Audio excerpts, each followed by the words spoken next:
the most important step in the road to the sale? Discovery, qualification, needs assessment.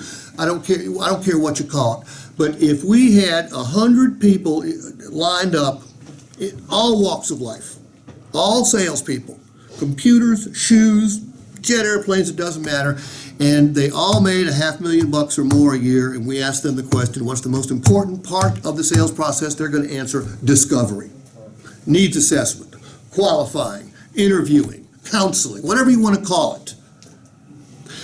And the problem is, customers today are doing so much research on the internet, they think that they know what they want. And sometimes they do, by the way. The number that was thrown out this morning, Rhett, correct me if I'm wrong, 55% of the people who come in on a specific vehicle end up with something else? I think that's right. Yeah, I think that's what I heard in the manager's meeting. Okay? So, we've got to be able to, I like the word you used, educate the customer. And you've got to do it professionally. What sort of questions, in fact, right at the top. Hunter, read that to me.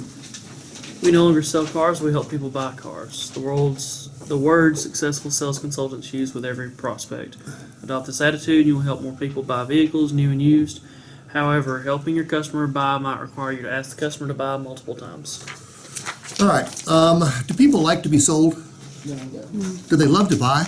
Yes. Okay. This should have dawned on somebody about 50 years ago.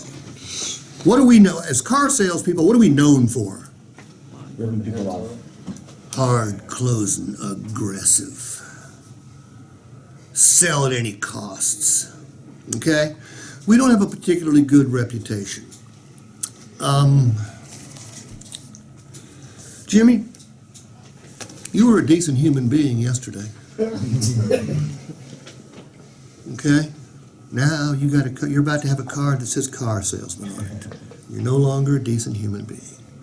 In the eyes of the buying public. I used to think that. It's been a while since I've bought a new car. It's universal. I don't know about in Alabama, but in third grade in Georgia, you're taught don't trust a car salesman under any circumstances. They don't teach foreign languages. They teach people to hate us. Okay? Now, by the way, when they come in and you meet and greet them, they hate you.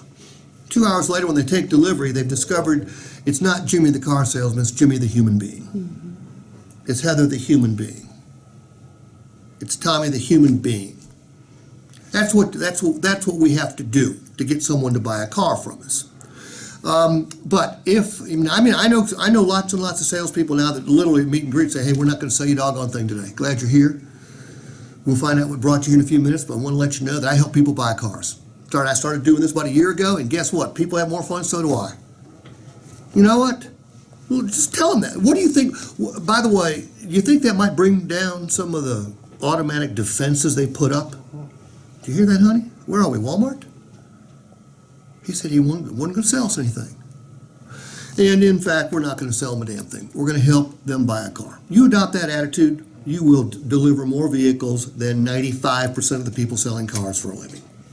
Because when I ask a group of 100 salespeople, what do you do for a living? They all say, we sell cars. Because that's what's been, I would have said the same thing as a matter of fact.